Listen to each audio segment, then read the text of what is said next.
So we're gonna be talking about a upcoming book, and it's gonna be a non-spoiler review because this doesn't come out. Apparently, it doesn't come out till February. Apparently, but we got an early advance copy, which I was looking at it.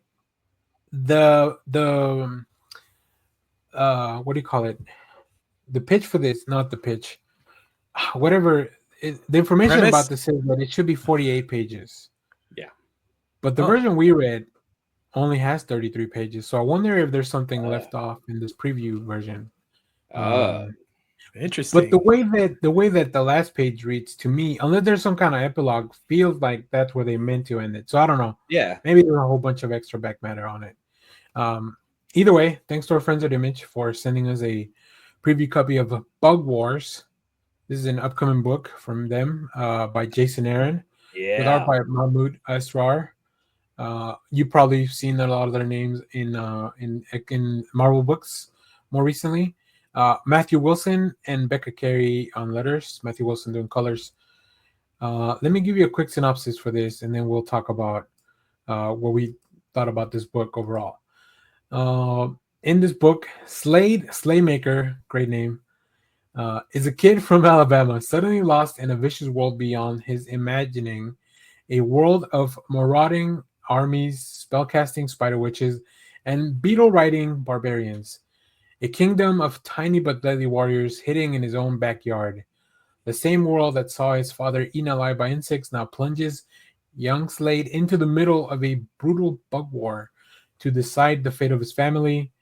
Uh, yeah, so let's talk about Jeff. I want to start with you. Why did you pick this book? Because you're the one that suggested we do this. I saw it in the folder as potential things that we could look at. Immediately, I thought of Honey, I Shrunk the Kids and Sectars, which is kind of what this book is. Yes. Yeah, It's Yes. sort of it's sort of like, I would say it's more like Honey, I Shrunk the Kids meets Ants. But so just the cover alone on it, I was just like so curious as to what it was. Jason Aaron writing, so you can't really go wrong with that. And then it turns out I loved it. I know it's still a couple of months away, so I don't want to get too far into it. But it's got enough of a mystery, this kind of like high fantasy kind of vibe to it. But then you realize, you're just shrunken tiny, and you're dealing with little ants and stuff. But I love how it puts you in this world, this kind of fantasy world of like the Beatles and stuff.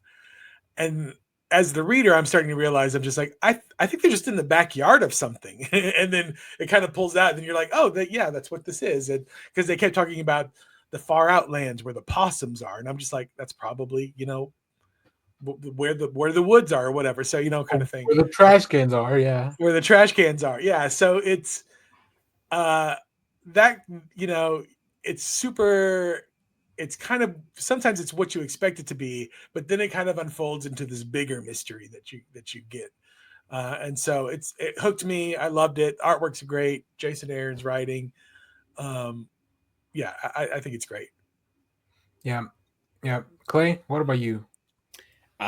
Jason Aaron, that's when you had me, because I was like, I'm super excited for this. And then he's like writing barbarians and stuff, and I'm like, perfect. This is exactly a Jason Aaron book. And then you read the dialogue, and it's so good. But then he puts this like twist of the family and from the family, to the backyard, and then gives you this great horrific scene.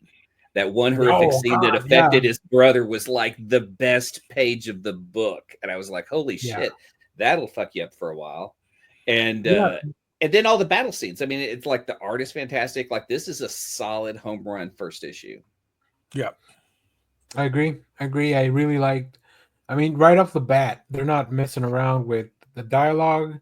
It tells you immediately, like, this book is going to go hard, right? You see bugs being split in half. And I think it's funny, right? Because you see the little barbarians riding the beetles, but then the ants also look like ants, like the ant people. It's like anthropomorphized ants, but there's also regular ants. Sectars. So like, that's when you said sectars, I was like, I forgot about them. Yeah. I think they just did, if I'm not mistaken, this is a slight tangent. I think Oni Press. Maybe Oni Press. They just did a Sectar book, right? Yeah. a comic recently because I was like, I remember seeing this cartoon, I think, as a child, and maybe it's Mad Cave. I don't. Sorry for getting them confused. Or do But they a have? lot Does of it books. Narcell have the thing for sectars now? They're the same people that have. Oh, so They're you're doing all right. those The weird the Mycelium biker mice It Universe. from is. Mars and It's It Oni. is Mad Cave. It is Mad Cave then. If it's part of the Narcell. bikers from Mars or whatever, like that I whole. I thought I could be wrong. I don't know. Well, I guess I'm just looking at a YouTube video that says Sectars #2 review Oni Press. Oh, maybe it is Oni. Oh, See, I don't. maybe it is Oni. We love. Well, I love both Oni and Mad Cave the same. So like Yeah. they keep sending me stuff to read. But you're right, Clay. Like it feels a lot like that. And I'm interested in the mystery. Obviously, there's the whole exploration of the family trauma that we're still gonna go through. And it's The really big cool. question is, what would cause bugs to do that to a human being? Right. That's the thing that I Right. want to know. Right. Especially somebody that feels like was. I mean, I don't know if bugs can tell like that somebody's caring for them, but feels like that's the way it was. So I think there's a little bit more to that story. Maybe there's even more a little bit to like everything that went on with the dad and all that. So Yeah, um definitely. the thing when the mom mentions that she's going to her second job, I was like, oh my god, this is gross.